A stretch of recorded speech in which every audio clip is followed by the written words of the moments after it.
Hi everyone, welcome to our second lecture this semester, CSE114, summer 2018. Today we will continue our lectures with elementary programming, selections, and mathematical functions and characters and strings. So today we will basically start with elementary programming, which is chapter number 2 in the textbook. Then we'll continue with chapter number 3, which is on selections. And finally, we'll finish with an overview of the static methods that are available in Java, in the Java core, that is the core library that basically contains all of the methods that you can use without importing them. Some of the functions that we are going to cover are actually imported. For instance, you need to import java.util.scanner to read from the command line any kind of inputs. And it has several methods for reading these inputs, either next or next line to read a string from the input stream, or next int, next double for reading numbers from the input stream, and so on. But before we talk about those, let's start with elementary programming. Last time we only covered how to implement simple programs in Java. And these programs basically can just print messages, or we can define variables in these programs and so on. We discussed the rules for identifiers. An identifier is the name of either an input or input variable, or a method, or a class.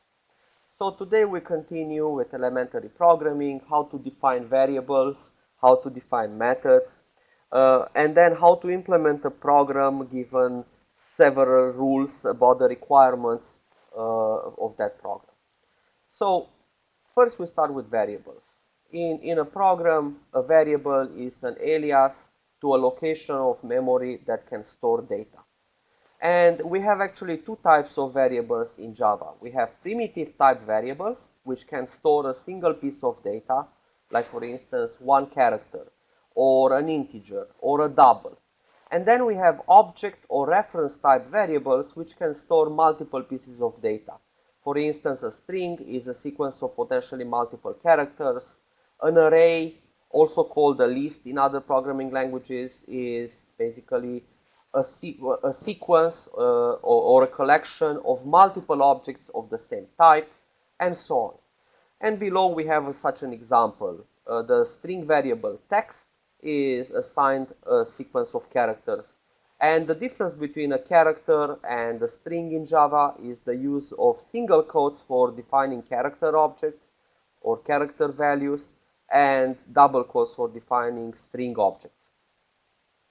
Now we can already see from this slide that when we define a variable in Java, like for instance letter, we have to precede that variable with the type of that specific variable. Like for instance in this case, character.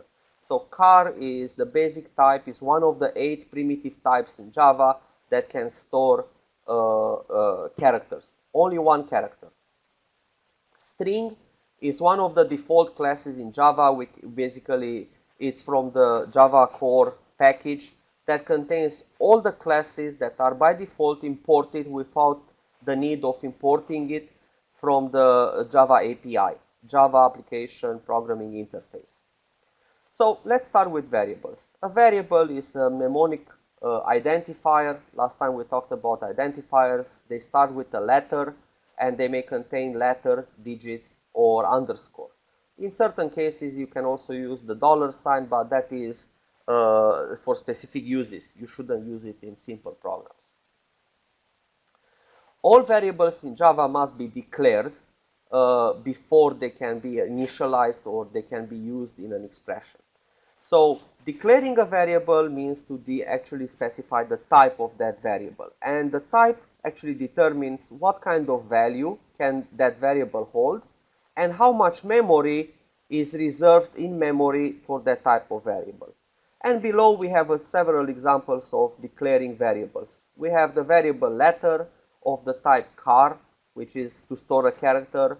So it basically allocates a space of 16 bits, because in Java 16 bits are used by default, or 2 bytes, to store a character. The type of encoding that we talked about a little bit last time that Java uses is called Unicode UTF-16. Basically, it uses 2 bytes or 16 bits of memory to store one character. Then the next variable that we have is an integer variable I. Again, we declare it first. The type of this variable is int, and the name of the variable is I. After we declare in the statement this specific variable, we can actually assign values and use this variable later. Similarly, we have the variable area of the type double. The difference between double and int is that int can store whole numbers like integers, and double can store real numbers like 3.1514, which is an approximation of the value of pi. Then we have 2 more variables defined. These are of the other type that we discussed in the previous page. Basically, they are not primitive types, they are object types, and the 2 variables that we declare here are s of the type string. S will contain a reference or an address of an object of the type string, and O of the type object. Object is actually a class in Java, is the superclass of all classes in Java. Is a class that in essence does not contain anything, but it is the superclass or a class a template for an object, for any kind of object in Java. We'll see later what that means. Basically, the difference between primitive type variables like char, int, and double is that these are real aliases to locations in memory that contain the data. S and O, on the other hand, are reference type variables. They will contain references or addresses to the actual object that is created in a separate segment of memory called the heap, or the dynamic segment of memory. Java has exactly 8 primitive types, no more, no less. First, there are various specifications of integers, basically from less space or an integer that can be represented on 1 byte to an integer that can be represented on 8 bytes of memory. So you can basically have bigger and bigger numbers in those locations. So the smallest type of an integer in Java is byte. It's basically representing a location of memory of 1 byte and can store values between -128 and 127, positive 127. So if you have small values like, let's say, 32 or 56, you can assign them to a variable of the type byte. They will use the smallest space necessary, which is 1 byte, to store values in this range. Only integers. Then we have short. Short is actually represented on 2 bytes in memory, which is 16 bits, and they can represent values between -32,768 and 32,767. So basically they can represent 65,000 and so values in memory. Basically a number of values that can be represented on 2 bytes or 16 bits. The default integer type in Java, that means that if you have a whole number, the type of that whole number and the size of memory that that whole number is stored on is int. Int is represented on 4 bytes in the main memory, that is 32 bits, and basically can store values within this range, from minus that number to that number, which is basically enough for representing a lot of integers. Is big enough to represent basically any kind of values that we would like to store by default. Finally, if you want to read or to compute very large integer numbers, like very large whole numbers, like factorial of, let's say, 20, you will need probably a type long. Long is represented on 8 bytes in memory. It can represent basically double the size of an integer, and they can represent quite large values. There are more reference types in Java, like for instance big integer, that can actually store unlimited integers as long as they basically are finite. We'll talk about those later this semester when we talk about wrapper types in Java. Basically, types that are equivalent to the primitive types, but they are reference types. They are objects stored in the heap. Then, so we had 4 integer types. Now we have 2 real number types. Float, which is represented on 4 bytes, and double, which is represented on 8 bytes. They basically can store any real numbers that can be represented in binary on that size of the location. 8 bytes is the default. Double is the default of any number that uses the decimal dot and digits after the decimal dot. And they can be represented on 64 bits, which is basically 8 bytes. Then we have character that can store a single character using Unicode code, basically an encoding that can represent 65,000 different types of characters as characters in the programming language. And finally, the 8th primitive type and the last primitive type in our list and in Java is Boolean. Boolean is a type that can basically store 1 bit of information, true or false. If there is information, if the value of that bit is 1, or if there is no information. The default keywords for true and false are actually true and false in Java. They cannot be mixed with integers like in other programming languages, which basically can mix integers and booleans.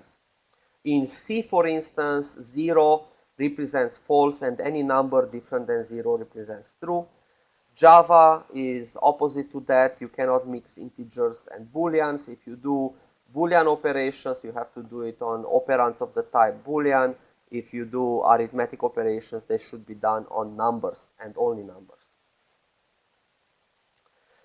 So a variable, after it's declared, can be assigned a value in an assignment statement. And assignment statements are of 2 types. First, we can assign some value, like 4 or the character A, to the variable using the operator equal. Or we can assign the value of an expression. When we assign to a variable the value of an expression, the expression is first evaluated to a value, and then that value is assigned to the variable. There is also the requirement that the value that gets assigned to the variable has to be compatible with that variable. Has to be either of the same type or of a smaller type than the type of the variable. So there are 2 lessons to learn from the slides up to now. Basically, the fact that a variable must be declared before we can assign any value to that variable. So the first program that we have above, it is correct. It basically declares the variable before we assign a value to it. So it defines the variable salary of the type double. It assigns then to that variable salary $20,000, and then it prints the value of that salary. Salary is and the value of that salary. Now, if we try to write a similar program below, and this similar program is basically contains a syntax error, we try to assign to the salary 20,000 without declaring the variable salary, we will get a syntax error. This syntax error basically will tell us that we cannot assign to a variable a value unless we declare that variable first. So we must declare variables before we can assign values to them. We cannot also declare the variable after we basically assign a value to it. The second requirement, then there is also the fact that we can actually declare and initialize a variable at once. So we don't need to have 2 statements that declare the variable of the type character and then an assignment statement, a separate statement stating that the yes character is assigned the value of the character y, basically the encoding the Unicode of the character y. Similarly, we don't need to write 2 statements to assign a string to a word. We don't need 2 or 4 statements to declare 2 variables and assign to each one a value. and so on. We don't need to declare separately from assigning or initializing that variable separately. So as we can see in this case, we can declare and initialize a variable at once. Now, I said earlier that you must be careful about two issues. First, you must declare variables before you initialize them. Second, you must initialize variables before you reference them, before you are actually using those variables in expressions. So it is correct to write that a variable salary, it's assigned $20,000, and when we want to compute a raise of 5%, we basically use that salary and multiply it with 0.005, which is basically 5%. However, it is not correct to try to use the variable salary if it was not yet initialized to a value. So the second example that you have below will again have a compiler error. And that compiler error will basically say that you cannot multiply the salary with 0.05 if salary was never initialized, if salary was never assigned a value. Now, Java has this rule for local variables, variables that are declared within methods. However, once we will learn object-oriented programming, we'll see that data fields, variables that are declared outside methods, basically they are declared as properties of the class or properties of individual objects, they do not need to be initialized basically before they are used. Because they get default values, like numbers will get 0, Boolean will get false, string will get null, basically the null reference, and character will get the Unicode with value 0, basically the Unicode to the null character. So, however, in this case, the local variables must be initialized before they are referenced. So this only applies to local variables, not to other types of variables like data fields. But at this point, we only have local variables, so we can make the statement that local variables must be initialized before they are referenced. Otherwise, we will get a compiler error. A variable should only be declared once inside a method. If we want to change the value of that variable, we are free to do so. We can actually, if a person gets, let's say, an increase of salary or moves to a different company and gets a new salary, we can just assign the new salary to that variable. That's why it's called variable. It can change. It can mutate to a different value. So again, the code above is correct. It basically defines the variable salary of the type double, assigns to it $20,000, then it prints the value of that salary, then assigns to the same variable, the same location in memory, $60,000, and we print the value of that salary. However, the method below, it's again a compiler error. It's incorrect. It will not compile and it will not run on Java. Basically, we declare the variable salary of the type double, assigning it $50,000, and then we try to redefine the variable salary within the same block. In the same block of statements in Java, you cannot declare a variable twice. A variable can only be declared once in that block, and it will be available until the end of the block in which we declare that variable. Just as a reminder, a block is one of these enclosed sections which starts with a curly brace and ends with a closed curly brace, which basically states that these are the statements available within this block. So when we execute the method, we basically execute a sequence of these statements, this collection of statements from top to bottom. So at this point, in this example, it basically states that we cannot declare the variable salary twice. We should delete the type double for the second declaration, and then that is correct. We will assign $60,000 to the same variable salary that was declared above. Variables can be used within the current block, can be used inside the block or a scope that they were themselves declared. So once we declare a variable, that variable is available within the current block in which it was declared up to the end of the block in which that variable was declared. So for instance, the double variable x is assigned 5.0. We can check if x is greater than 0, and we can print that value for 5.0. X is 5.0. So x is basically available both within the main block, basically the block that declares the variable and uses it in the condition for the if statement. It can also be used within inner blocks. So here, if you would have had inside the if statement an inner block, we could have still used x. Basically, x is available from the point that it was declared up to the end of the block that it was declared within the entire block. That means inner blocks too. Now let's see a second example. The second example, although at this point you may not know the semantics of the if statement, the conditional if statement, it's easy actually to read and to understand what happens. So we declare the variable y of the type double and we assign to it 100. We check if y is greater than 0, and we will know that when we execute this code, that is true, y will be greater than 0.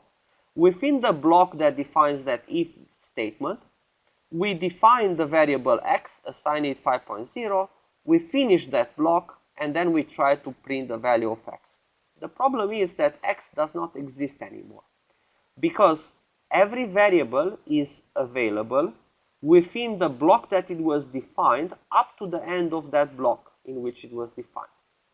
So the moment that we finish the block for the if statement that was declared above, x is actually deleted. So when we try to print x, the value of x, in the next statement, x does not exist anymore. So this is an error in Java. Basically, you cannot use a variable outside the block that it was defined. Like in the case of x, we can use x within the if statement, but we cannot use x outside the if statement. Okay? So while I will give the lecture, I see that there are questions from Su Cheng. If the TAs are available, please respond to the questions while I'm giving the lecture, because I will be only able to stop from time to time when we basically can take all the questions together. So if I may ask at this point, I can actually stop for a second to see in which slide, can you give me the slide number in which you observed that there is a bracket missing, first of all, Fallon? And Suchang, so in this slide, there is no missing end of block. The first method, the beginning end of block, ends at the end. There is no block within the if statement, because if you have a single statement within the true condition of an if statement, or within the else condition of an if statement, if you have an else, you do not need to put a block. You don't need to put an enclosure between the beginning of the statement and the end. It knows that by default, one statement will be basically considered a default block.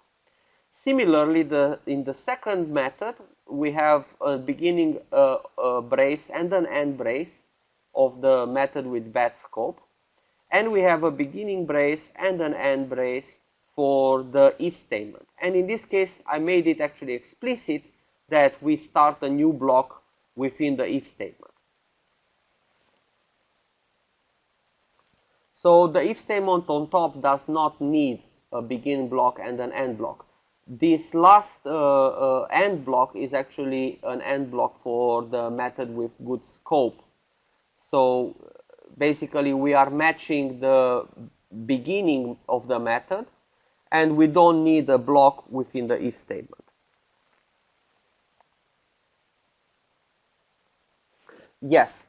So my statement is exactly the fact that if statements and else statements do not need a block if they have a single statement within that block. So for instance, let's assume that we want to write a test. We have the double variable y equal 100, and we write an if statement. If y is greater than 0, then we print out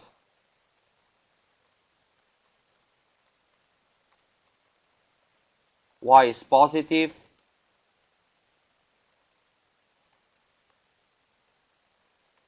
else we print out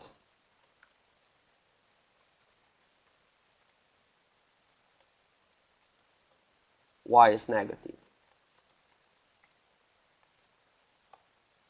We correct my typo in system.out, and you see that there are no blocks. They are not necessary. The program will run without blocks. Even if the number is negative, let's say that is minus 100, that will also run. It will also run if we do have a block. So if we do put a block, the program will still run fine, because by default, any single statement is a block. It's a statement. It basically expects one statement, but one statement can also be a block. So it is not needed to have basically the block enclosures, neither in the if part nor in the else part.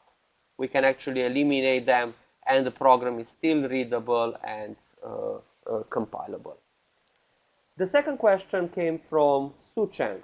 So Su Cheng, if we want to use x outside the block, we should declare it again. You should basically declare it outside the block. So for instance, you can define double x here, and then within the block, you can assign a value to x. Let's say x is 1, and if y was negative, then we assign 2 to x, and finally you print the value of x. And this works fine. This actually will print, in this case, 2, because, or 2.0. And the reason for that is that no matter if y was greater than 0 or not, x was initialized on one of the branches, on either the true branch or the false branch of the if statement. Okay. So the requirement, if you define it outside the if statement, then it will be available until the end of the block in which x was defined. So basically it's available up to the end of the method. Okay, great. So we'll return back with more examples in a few moments. Okay, so let's return to the assignment statement. And this is important because now we can actually assign expressions to variables. So we said at the beginning that you can assign either a direct value to a variable, or you can assign an expression to a variable, in which case that expression is evaluated, and we assign the value of that expression to the variable. What this does, it first evaluates that expression first, and then it assigns the resulting value to that variable. So the expression is evaluated independent of the type of the variable. It's basically evaluated separately, and when we evaluate expressions, again we evaluate sub-expressions and so on. So for instance, let's take an example. We define a variable x, we assign to it the value 5, and then we assign back to x the value of x plus x plus x plus 10. The question here is which x, because every time we increment x with x, we get a new value. We basically evaluate the entire expression that we have on the right-hand side with the old value of x. Once we have the value of that expression, after we solve the expression completely, then we assign the new value to x. So in this case, it will increment 5 plus 5 plus 5 plus 10, which will be 25, and it will assign that value to the original x. So the original x in this case will actually be the value of x that will be printed will be 25. Basically will be the value of the sum with the old value of x. Now you also must have the assignments compatible. That means that the variable and the expression should be either of the same type, or the value of the expression should be a subtype of the value of the type of the variable. So it should be a value that can fit in the location of memory of that variable. So you can, for instance, assign a byte variable, like you can define a byte, let's say b is equal with 5, and later you can define an integer I and assign the smaller value, that's the byte value, to the integer. What happens is a byte is basically represented on 8 bits, and 8 bits can be fit in the least significant bits within 4 bytes, which is basically 32 bits. So this is fine. Basically, 1 byte fits into 4 bytes. So we basically have an implicit cast. A cast is when you basically take a smallest or casting, which when you take a smaller value and you fit it in a bigger value. You fit it in the location of a bigger variable. That is allowed in Java. You can now print the value of I without any issues. You cannot do the opposite. You cannot define, let's say, a new byte variable b2 and assign it the value of the integer. And this will basically be a compiler error in Java, and it actually tells you that is a type mismatch. You cannot convert from integer to byte implicitly. Basically what it tells you is that you cannot fit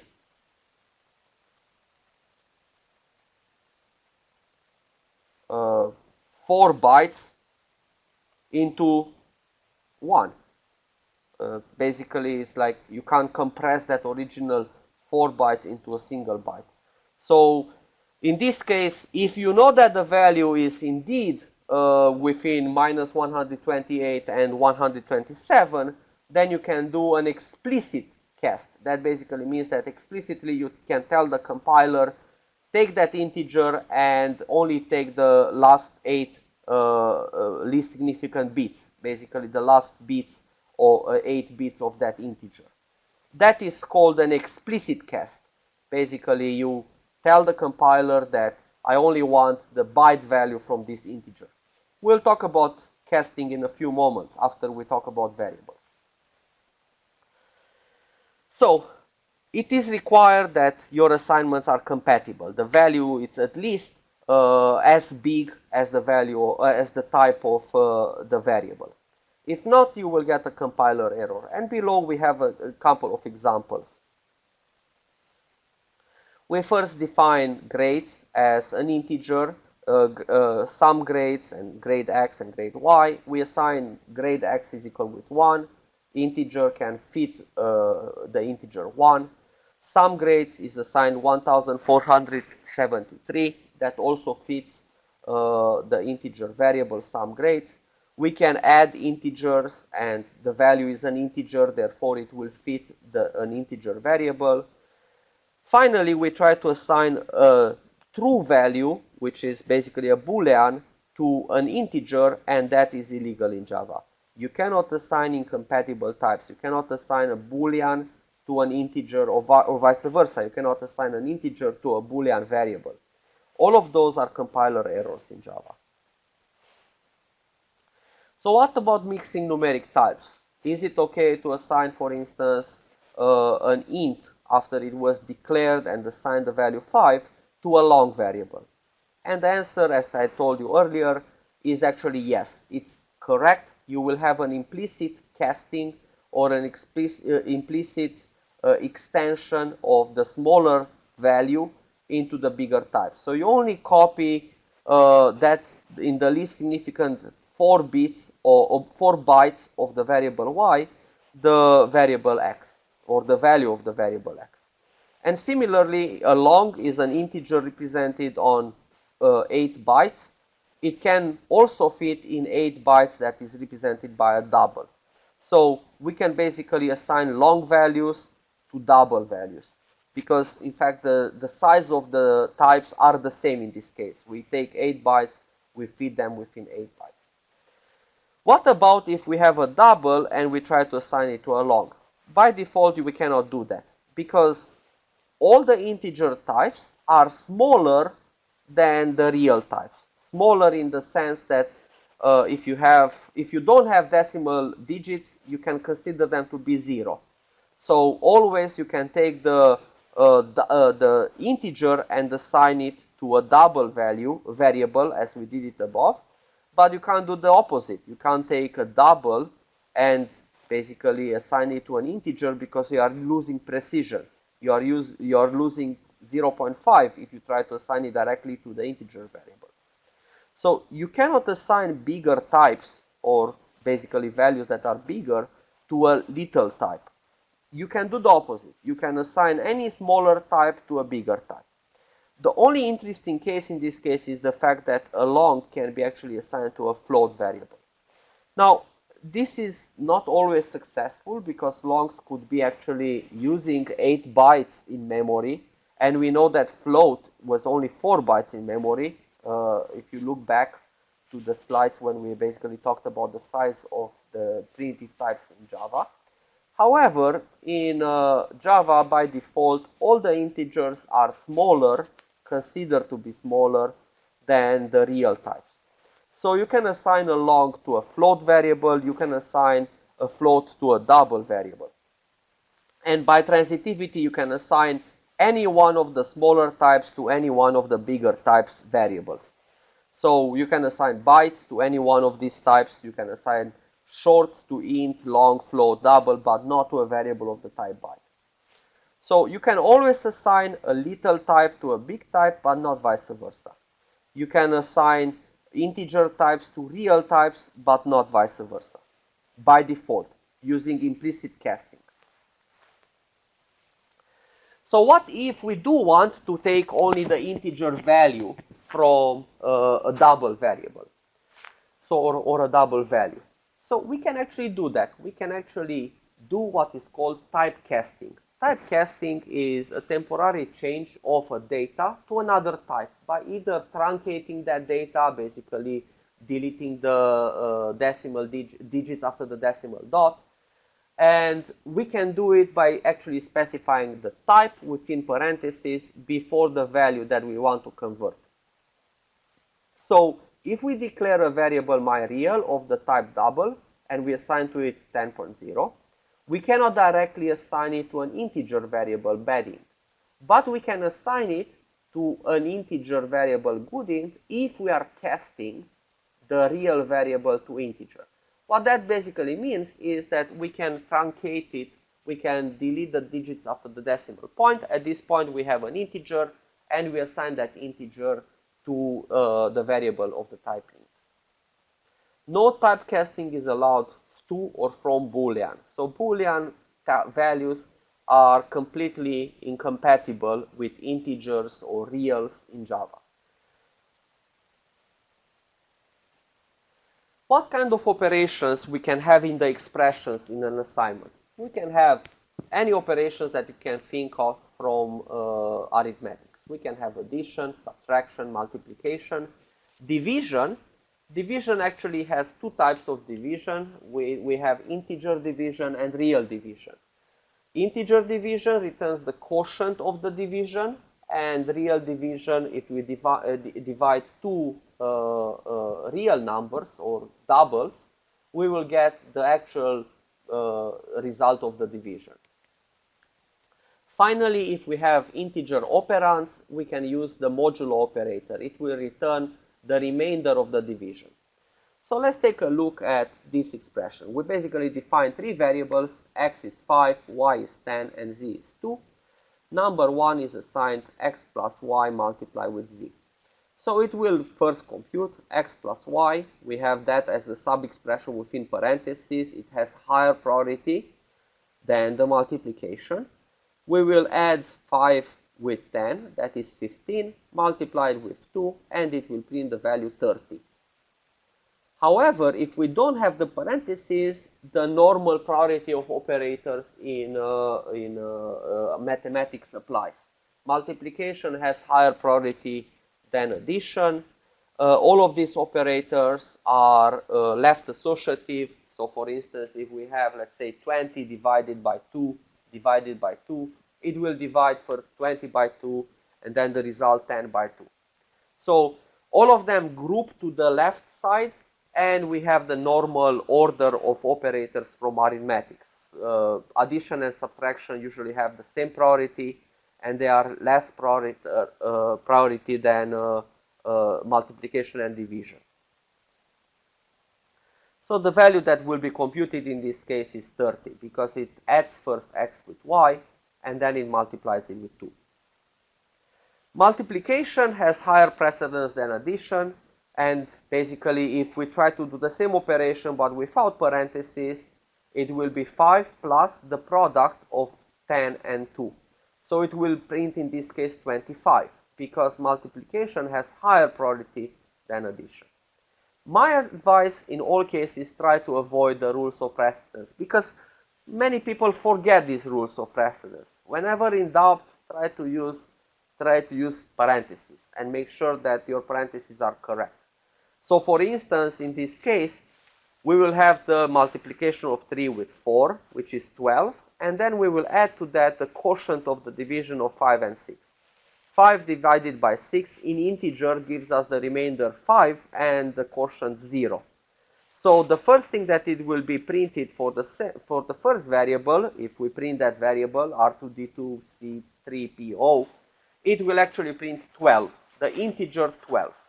What about the second case? So in the second case, we actually add 4 with 5, that's 9, and we will divide it by 2, because 3 divided by 6 will simplify 3, and we basically divide 9 by 2, and we will get the quotient 4. So the second value that will be printed is 4.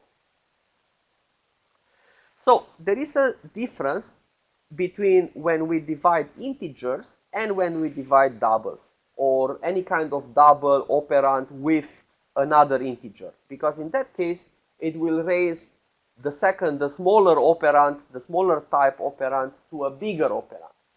So in this case, if we have, for instance, 8 divided by 3, 8 divided by 3 in integer division gives us the quotient 2, because 6 is 3 multiplied with 2, and we have a remainder of 2, which is basically smaller than 3. Double division, on the other hand, will basically return always the result of the division. So 8.0 divided by 3.0 is 2.6 in a period. It basically will represent as many 6s as they can be represented on a double, on a location of memory of 8 bytes. Similarly, if we have 8.0 divided by 3, because we have a double divided by an integer, the integer will be first raised to the bigger type, which is double, and then it will execute 8.0 divided by 3.0, which gives us the same result, 2.6 in a period. And similarly, 8 divided by 3.0 will first raise the integer 8 to 8.0, because it's divided by a double, and the result will be a double. So always we basically raise the smaller operand to the bigger type. We basically take within the two operands the bigger type of those operands. So let's do an exercise. If we divide 100.0 with 8.0, gives us the quotient, gives us the result 12.5. 12.5 is a double. We can assign it to a variable of the type double, and that variable will be 12.5. Always we evaluate the expression first, and then we assign. If we try to divide 100.0 divided by 8, again it will be double division, and the result will be stored in the variable average of the type double. So again it will actually return 12.5. How about 100 divided by 8? First it evaluates the expression fully, completely, and then it will try to do the assignment. So 100 divided by 8 is integer division. So it will only keep the quotient of that division. The value is 12. Then we assign 12 to a variable of a double type. 12 assigned to a variable of the type double will be 12.0. it will be, the variable contains a double. So if we actually try to print the average, it will print 12.0, because once we assign that integer to a variable of the type double, the variable transforms that integer to a double. Similarly, we can actually assign 12, or the result of 100 divided by 8, to some grades, and that is correct. Some grades will be assigned the value 12. If we try to assign to that integer a double value, which in this case, evaluating 100.0 with 8.0 gives us 12.5, 12.5 cannot be directly assigned to the integer variable. What about the next statement? One would expect that the division will execute first, and then the result will be casted to a double, so we can assign it to an integer, so we can assign it to an integer variable. But that is not true, because casting has higher priority than division. So it will first cast integer 100.0 to 100. 100 divided by 8.0 is double division. It will return 12.5. So 12.5, since it's a double, cannot be assigned to a variable of the type integer. So if we want to cast the result, which was 12.5, to an integer, we must actually group the division within basically a sub-expression. Then the result, which is 12.5, will be casted to an int, and we can assign it to an int variable, which that int variable will contain the value 12. Next example, let's assume that we have 50 divided by 100 in integer. 50 divided by 100 in integer gives us the quotient 0. It's an integer division. So we assign 0 to 50%, is actually the variable 50% contains the integer 0. Even if that would have been a double, if the variable was a double, because of the fact that we first evaluate the expression completely, the value of 50 divided by 100 is 0.0, and when we assign it to 50%, we basically get 0.0, because 50% without underscore is a double value, a double variable. Finally, 50% is assigned 50.0 divided by 100.0, which is a double division, and it will compute 0.5, which can be assigned to a double variable. The modulo operator is quite similar. It basically just returns the remainder of the division. So in our case, 100 modulo 8, 8 multiplied with 12 is 96, the remainder is 4. So it will print the remainder of that division, which is 4. Before we continue with arithmetical operations, let's see if there are any questions in the chat that were not yet answered by the TAs. Okay, so Hayo is a TA. Mingwei, you're asking, what would be the use of a smaller variable type?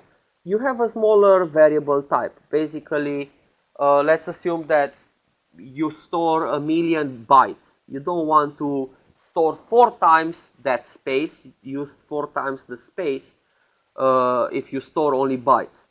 So the reason is it takes longer time and bigger memory to create and store bigger values. So the use of smaller types is just to basically define exactly the type that you need and only use the size that you need in that case. You are right, integer and double are mostly the most used types, but it's not always the case. Let's assume that you are computing factorials and you are doing it in integer. You need big types to store those values. Okay, so one question from the previous slide is why 100 divided by 8 is an integer? And the answer is in the previous slide. Because if we use division with 2 operands of the type int, the result is an integer. Basically, it will be the quotient of that division. So 8 divided by 3 is the quotient 2, because 2 multiplied with 3 gives us the value 6, and the remainder after that division is 2, which basically is smaller than 3. So integers divided with the same operator gives us the quotient. Double divided with the same operator, this forward slash, is basically the result of that division as a double. Okay, so next, the other question is, why when we have a double variable and is assigned an integer, we have 12.0? Because we have a double variable. So the variable average will contain a double. So although the result of that division is an integer, the variable will be the double version of that integer. It will be 12.0. It will be the quotient 12, but implicit casted to a double. Why is it 50 divided by 100 equal with 0? Because 50 is less than 100. And when we cast 50 divided by 100, when we cast 0 to a double, we will have 0.0. It's because of the type of that variable. The type of that variable is double. Any more questions?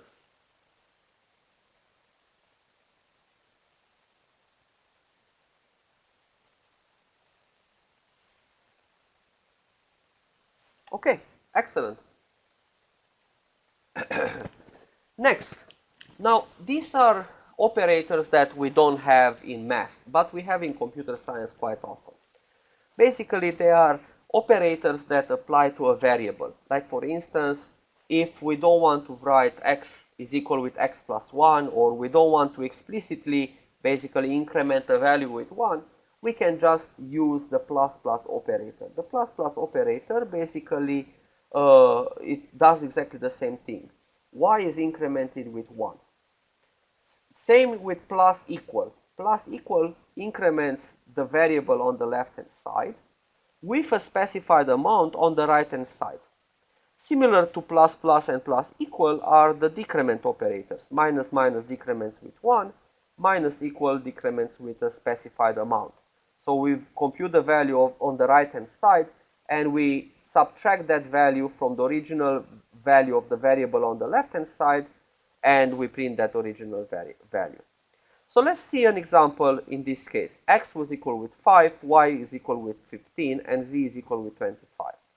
X is equal with X plus 1. That will increment X to 6. Y is incremented with 1. Then Y becomes 16. And Z is incremented with 1. Z from 25 becomes 26. So if we basically increment and print all of those values, we will see that the three operations are basically, they have the same effect. They increment the original value with 1. Either that we do it through computing the expression and assigning it, or we do it with the increment operator, or we do it by incrementing Z with 1, with the value, the amount 1. Now, there are actually two increment and two decrement operators, depending if the plus plus occurs after the variable or before the variable. The effect on the variable I is the same. I is incremented with 1. Basically, in this case, if the number was equal with 10, I was assigned 10. After we execute I plus plus or plus plus I is 11. However, the value of the sub-expression, in the case of the post-increment operator, the value of the sub-expression is the old value of I. So this means that first, we basically multiply 10 with 10. So the value of new number is 100. And then we increment I with 1. The pre-increment operator basically says first increment I to 11 and then execute the multiplication with 10. So the difference between the two pieces of code is that new number in the first example will be 100, in the second example will be 110. So the plus plus operator can occur as pre-operator, like in the lower case, or as a post operator. That means that we apply the increment either after we compute the value of the expression or before we compute the value of the expression. Any questions?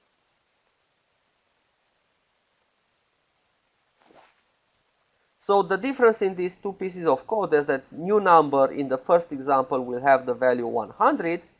In the second example, we'll be having the value 110. Also, we can define reals using the scientific notation. Basically, we use the exponent, the value after the exponent as a power to the base. In our case, this is 10 in decimal. So we take that number, like for instance 1.23456, multiply with 10 to the power 2, and that is actually 123.456. The same value with negative index, basically now we have a negative power of 10. So it's 1.23456 multiplied with 10 to the power minus 2, which actually is equal with 0.01234456. It is very common to use this scientific notation. That means that we have a single digit, usually, before the decimal dot. We have the digits after the decimal dot, and then we have the power of 10. We multiply the original number with 10 to the power after that exponent. E can appear either in lowercase or in uppercase. It basically is the exponent of the power of the number system. So now we define variables. We can start already writing programs. A program is defined by one or multiple classes. A class starts with the declaration, public class, and then the class name. The class name should be the same name with the file in which you are saving this class. If you are going to get to the IDE, Eclipse, you don't need to worry about that. If your class is executable, you must have a main method. The main method always has the same signature, public static void main. We basically specify that this is a method that is available to everyone. It doesn't return anything. That's the meaning of void. And then main is the name of the method, and it takes an array of strings as parameters. This is the main entrance point for your program. If your program is executable and you start it, it will start here. It will start at the beginning of this main method. Later we will see that a class is also a template or a blueprint for constructing objects. And we'll talk about that when we talk about object-oriented programming. At this point, we can consider that a class is a program in Java. Methods are collections of statements that are performed when the name of the method is invoked with parameterized arguments from anywhere else in the program. So a method usually contains a bunch of statements enclosed within a block and is preceded by the method signature. The method signature defines what's the visibility of the method, what's the return type, and the name of the method, and then the parameters to that method. It is used by invoking a statement with those arguments. For instance, the println statement is a method invocation. It basically passes welcome to Java to that method, and the method will print welcome to Java. The main method basically provides the control flow of the program. A class is executable only when it contains a main method, and that means that when we start that class, it will actually execute the main method. Not all classes require main methods. You can define a lot of classes without main methods. Only the ones that are executable, that are initialized, with basically you run them when you start the program, those need to have main methods. So we start with the smallest program that you may have seen from last lab. Basically, it prints a message, hello world. We have the class hello world. It contains a method main, and within that method we have the hello world printout statement. Similarly, we have the change maker. So we will start implementing this change maker in a few moments. Basically, we define the variables change remainder, quarters, dimes, nickels, and pennies. And we are asking the user to enter an amount within 1 and 1.99 cents. We use a scanner object. A scanner object is used for reading inputs from the input stream, system.input, system.in. The change will be that value read from the input stream, which is the next integer read in the input stream. The user must enter an integer. This method does not take doubles as the input. Basically, it expects an integer as the input. And then we compute basically the number of quarters is the quotient after dividing with 25 of the change. The remainder is the remainder after division with 25. The number of dimes, nickels, pennies, and in each case we basically keep the next remainder. Finally, we print the number of quarters, dimes, nickels, and pennies. And as you did in the previous lab, if you take that piece of code and you run it, it will basically ask the user to enter a number. Let's enter 76, and it will print that we need 3 quarters, 0 dimes, 0 nickels, and 1 penny. And the meaning of each one of these expressions is now clear to us. Change was an integer. We divided with 25. We get the quotient, which gives us exactly the maximum number of quarters that we can use to cover that amount. We will basically also get the minimum number of coins, so we don't basically use nickels when we can use quarters to cover that amount, and so on.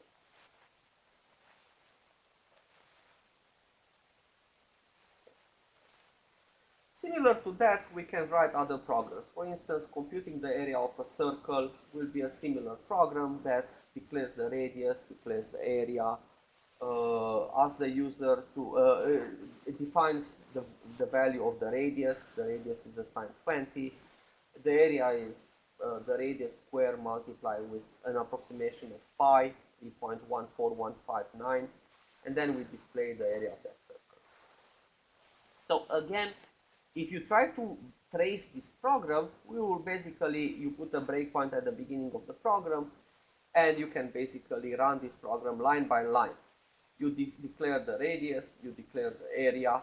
Those two variables have no values at this point. You assign a value to the radius. You compute the area. The area is the radius square multiplied with pi. At this point, the area has a value, and you can print the area of that circle is 20 multiplied with 20 multiplied with 3.14159, which is 1,256.636. So how do we read inputs from the console? We basically create a scanner object. A scanner object is actually a class that is already defined in the package java.util, which allows us to read from any kind of stream. For instance, we can read from the standard input stream, which is the command prompt that you get when you run any program in Java, or you can read from a file that is also an input stream. And you can use any of the following methods to read values: next, next byte, next short, next in, next long, next float, next double, next boolean, to obtain a string, which is basically the first string entered up to a white space, or a byte, or a short, or an int, or a long, or a float, and the user is required to enter a value of that type. So you cannot enter, for instance, doubles and expect next int to succeed. Next int, if it gets a double as the input, it will actually crash. It will actually trigger an exception that the value that was actually input is not a value of the type integer. So when we need to read any value, first we prompt the user, we print a message saying that please enter a double value. Then we declare an object of the type scanner, which we can define one at the beginning of our class and create an instance of a scanner that takes the input stream as a parameter. And then we define a double variable d, and we assign to that double variable the next double. Scanner is a Java package, is in one package in Java called java.util, and you can start your program using java.util.scanner. Basically, you can import this class at the beginning of the program so you have it available in the user space. So what exactly are packages? Let's assume that we want to define the same method with the same signature twice in our user space. Basically, we want to have it available area in let's say circle and area in a rectangle. To make it easier and to avoid naming conflicts, basically having the same variable, the same method, but basically available at any time, Java and many other programming languages bundle groups of related types into packages or modules. They basically are different naming spaces. Types are part of Java that are part of Java platform are members of these packages. In fact, even when you declare your classes, we defined at the beginning of the class that this class is in the package CSE114. So any classes that you define, you basically define them in some package.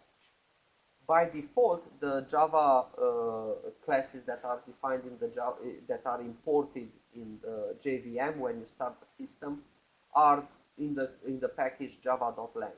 Basically, these are default classes that are imported. If you want to read and write from files, you would import java.io and so on. If you want to work with JavaFX, you would use the JavaFX packages. So you can put your classes in packages too. You can define any package like edu.stony.cse114 or just cse114. This is your package. This is the package in which your source file will be contained. That means that you can put another class like circle in another package, and both of them are available in your system without name clashes. In order to import classes that are basically from outside the user space, you must either precede the class name with a package name, like when you declare a scanner, you can use java.util.scanner. And when you actually initialize the object, you use again java.util.scanner. Or you import that specific class inside your user space, inside your class. So now you can use directly scanner because you imported the class already in your current class. Or you can import all the members from a package. So for instance, from the package java.util, which contains a lot of utilities, basically contains mathematical functions, it contains this reading package or class like scanner. You can import all the entities, all the members of that class with java.util.star. Packages appear to be hierarchical because you have this dot notation, but that is not actually true. Basically, when you import, let's say, all the classes within java.awt, that doesn't mean that classes within java.awt.color or java.awt.font are also imported. They are not imported. You must import them separately. You can import java.awt.star and java.awt.color.star. Constants are identifiers that can only be initialized once. We already talked about these last time. They are like variables. Basically, you define pi of the type double, you assign to it 3.14159, but you also specify that once you initialize that variable, that identifier, now that identifier is final. Final means that you cannot modify its value. There is a convention which originated, in fact, in Fortran, which did not have a special set of identifiers that are constants, to capitalize or to uppercase every single letter of your variable, of your identifier if it's a constant. So basically it was a style, a programming style, that people would see that if an identifier has only uppercase letters, that means that it is a constant. It cannot be changed, or you shouldn't change it after you declare it. Java has it only as a style or a convention that if you declare a constant, the constant must be all the uppercase letters. In Java, what really matters is the visibility modifier, which is final. It basically tells us that that modifier tells us that it is a constant. It's final, it cannot be changed once it's assigned a value. Characters are, earlier this class today, we talked that variables can also be of the character type. They basically can be assigned characters like A or 4, as long as those characters are within single quotes. If you want characters that are not available on your keyboard, like for instance, you want the Greek letters, alpha, beta, gamma, then you can basically use this notation within single quotes /u and then any hexadecimal digits. Basically 4 digits, hexadecimal digits. That will take the encoding in that hexadecimal of the character in Unicode. So for instance, /u03b1 is alpha, /u03b2 is beta, and so on for the Greek letters. Including the original letters, if you actually use /u0044 as in, or 41, as in the previous example, is actually the letter A. So in fact, you can actually look in the Unicode translation and see for each character what is the Unicode for that character, so you can print it. One thing about characters is that you can use them within increment and decrement operations.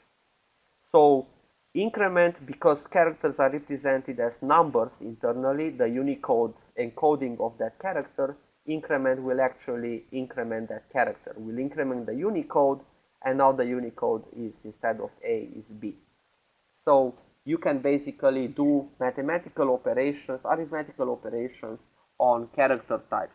Because if the character was the Unicode for A, and the character is implemented with 1, now we have the encoding for B, the next character after the character for A.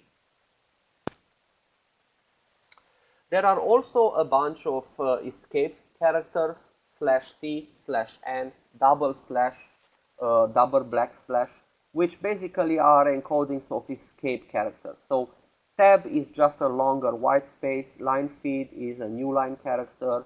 If you want actually backwards, backslash, you need to escape it first. The backslash is used for escaping special characters. If you want within a character to have a character single quote, you need to escape that single quote, because otherwise it would be considered the end of the character. And similarly, if you want to represent double quotes within a string, you need to escape those. So it's common to use this escape character backslash to actually represent single and double quotes within their own types. Also, we can assign 2 character values or 2 integers characters, because internally characters are basically represented as numbers. So if we assign to I the character A, if we print I, it will print 97, because the encoding for the lowercase a is 97. Similarly, if we assign to the character C 97, and we print the character C, it will actually print the character A, because it's basically the encoding, the Unicode of the character A. So at this point, we can start, in fact, to try to solve the third problem in the lab, in the first lab, and we can try to solve the problems for today. So designing a program is basically trying to identify the problem, understand and define the problem. Like in the case of our change maker, we have to understand what is the input and what is the output. We basically determine, in the case of that we basically ask the user to enter a change. We take that user input and we display the breakdown. We basically display the number of quarters, dimes, nickels, and pennies by using mathematical operations, and we can actually write a simple algorithm to do that. Like, we subtract the number of quarters, multiply with 25 from the total. and that basically gives us the quotient of that division. Then we take the rest and we divide it by 10. And basically we think of an algorithm when we try to implement it. So how do we design an algorithm? We basically first write a pseudocode. What exactly we take the original amount, we divide it by 25, we collect the remainder, we continue with dividing it by 10, and so on. And then we finally implement it in Java. In Java, you need to define variables with their appropriate type. We want to specify we ask the user to enter the value. So basically, we need to define a scanner for that. And basically, we implement the program. Once we implement the program, we have to debug that program. And debugging is quite easy in Java. Basically, we need to put breakpoints anywhere we basically execute the current program. So we put a breakpoint in the first line, we start the debugger, and we execute that program step by step. We ask the user has to enter a value. Let's say that we enter 38 cents. And then we continue the execution step by step. And we see all the values that we have for that specific program on the right-hand side in the debugger. What I want you to do at this point is actually to go back to your original program and try to modify it. Modify it as is stated in the lab number 2. First problem, the change maker extended.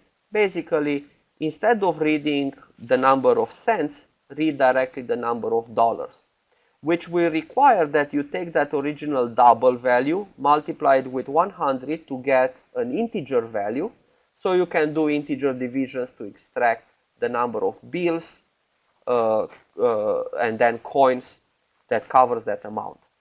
So at this point, we actually finished the elementary programming lecture notes, and I would like to take the following, let's say, half an hour to actually implement the first problem in the lab. Everybody please do so, and if you finish it, you can continue with the other problems. In fact, problems 1 and 2 and